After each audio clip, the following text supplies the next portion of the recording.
Assalamualaikum warahmatullahi wabarakatuh. Anak-anakku sekalian, pada kesempatan video kali ini saya akan menyampaikan sebuah materi tentang perkembangan peradaban dan ilmu pengetahuan Daulah Umayyah di Damaskus. Jadi berbagai kebijakan yang diambil pada masa pemerintahan Daulah Umayyah di Damaskus sedikit banyak berdampak kepada kemajuan dalam berbagai sektor dan bidang.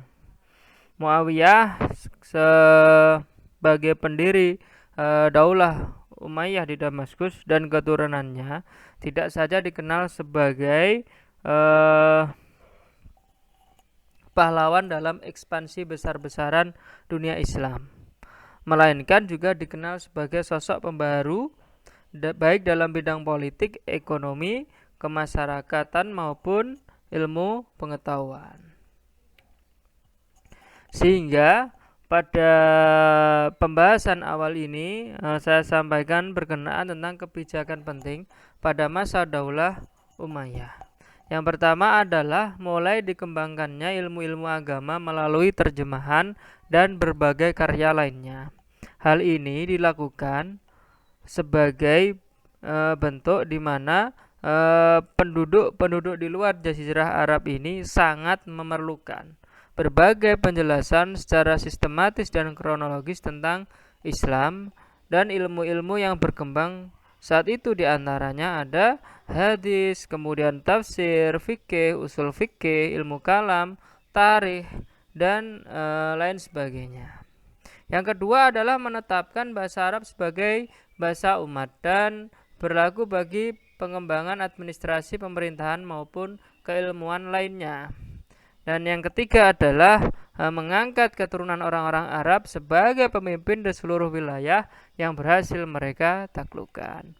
Dari kebijakan-kebijakan penting masa Daulah Umayyah ini, kita bisa melihat corak khusus atau ciri khas dari pemerintahan Daulah Umayyah adalah bercorak Arab, karena segala sesuatunya sangat dekat dengan Arab, mulai dari bahasanya, kemudian mengangkat dari keturunan-keturunan Arab, bahkan melakukan terjemahan berbagai karya dan ilmu. Berbeda halnya lagi dengan Daulah Abbasiyah, nanti akan berbeda, coraknya berbeda. Nanti akan kita bahas di topik berikutnya. Perkembangan peradaban pada masa Daulah Umayyah di Damaskus ini mencapai puncaknya pada masa pemerintahan Khalifah Muawiyah bin Abi Sufyan sampai pemerintahan Hisham bin Abdul Malik.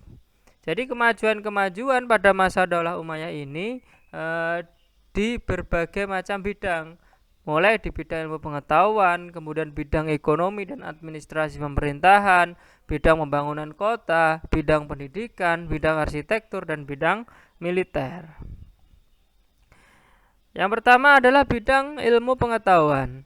Ilmu pengetahuan semakin berkembang setelah bangsa Persia, Syria, dan negeri lainnya masuk Islam, sehingga terjadi akulturasi budaya, ya, dan perkawinan silang di antara mereka. Pada masa ini ada dua aspek ilmu pengetahuan yang berkembang, yaitu ilmu pengetahuan umum dan ilmu pengetahuan agama.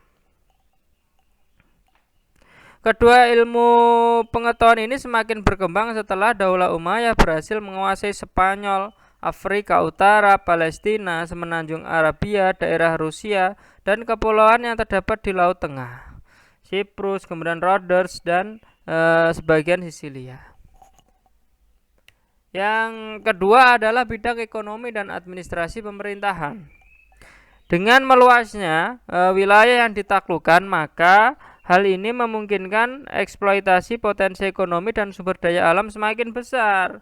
Maka keadaan itu berimbas kepada semua biaya operasional di setiap provinsi. Dipenuhi dari pemasukan lokal seperti untuk urusan administrasi lokal, belanja tahunan negara, gaji pasukan, dan berbagai bentuk layanan masyarakat, dan sisanya dimasukkan ke dalam kas negara. Daulah Umayyah di sini juga membentuk organisasi ketatanegaraan meliputi 5.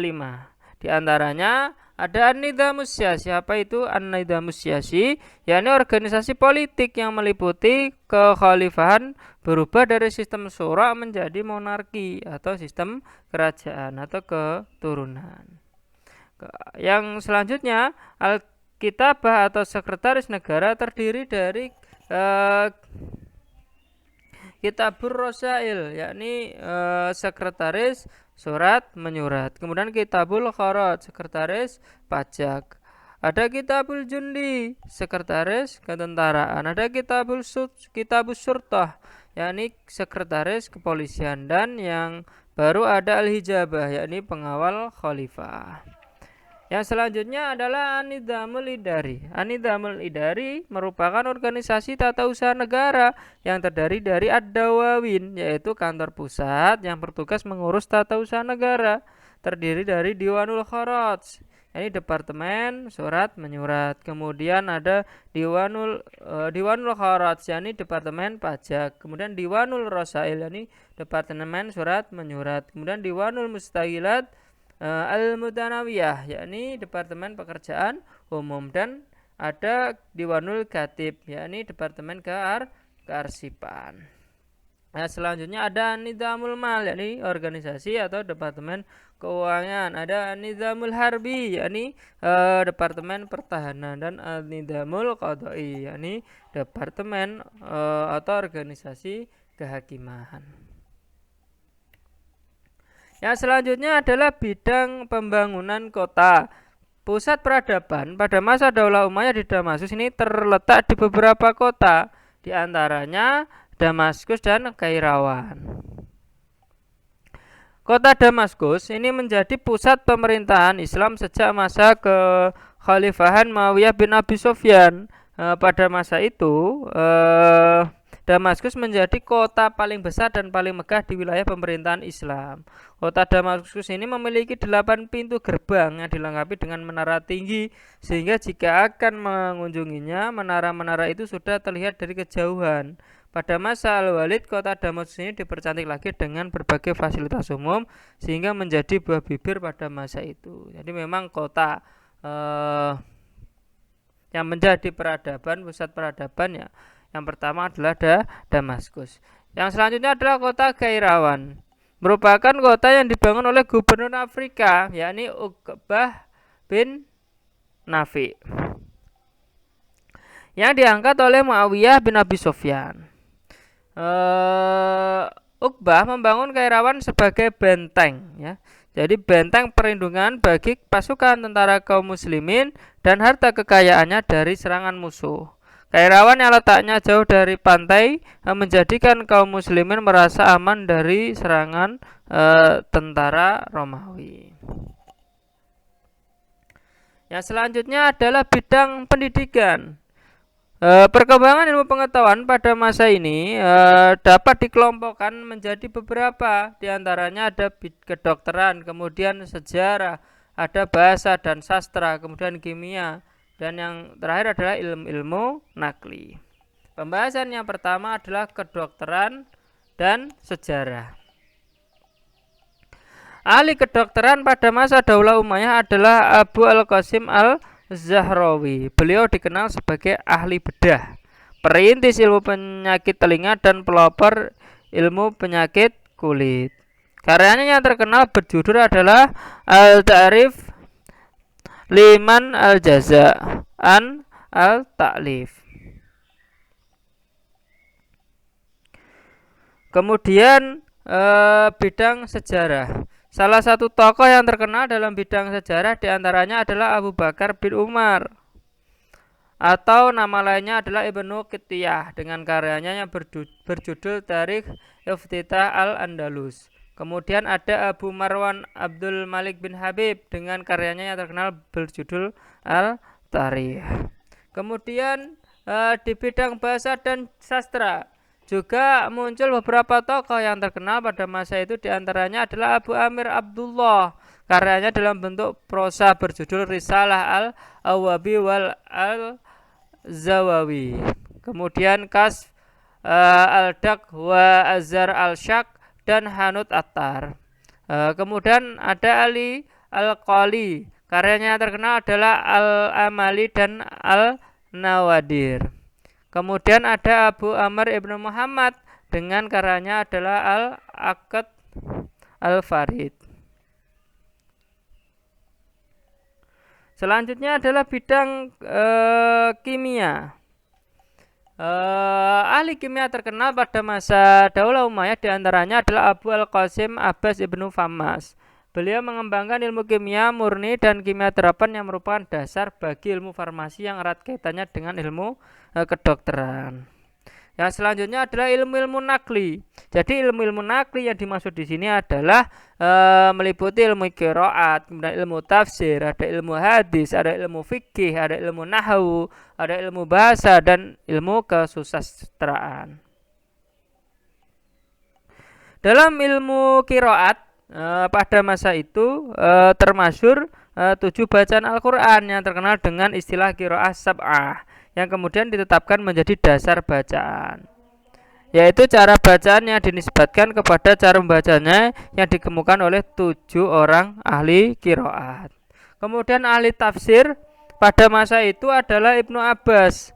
Ahli ilmu hadis adalah Muhammad bin Syihab Az-Zuhri, Hasan Basri. Sementara ahli ilmu nahwu dan merupakan penyusun buku ilmu nahwu yang pertama adalah Abu Aswad Ad-Duali, ilmu nahwu. Kemudian beliau belajar kepada Ali bin Abi Thalib sehingga beberapa ahli sejarah mengatakan bahwa bapak ilmu nahwu adalah Ali bin Abi Thalib. Pada akhir periode Umayyah melahirkan sejumlah mujtahid dan muncul 2 tokoh imam mazhab, yaitu Imam Abu Hanifah di Kufah dan Imam Malik di Madinah. Sementara Imam Syafi'i dan Imam Hambali lahir pada masa pemerintahan Daulah Abbasiyah. Jadi pada masa Daulah Umayyah lahir ulama madhab, yakni Abu Hanifah dan Imam Malik. Selanjutnya adalah bidang arsitektur. Salah satu kemajuan seni arsitektur yang dicapai pada masa Daulah Umayyah adalah berdirinya Masjid Umawi di Damaskus dan Masjid Baitul Maqdis di Yerusalem atau yang dikenal dengan Kubah Al-Sakha. Ini gambarnya ada di sampingnya itu.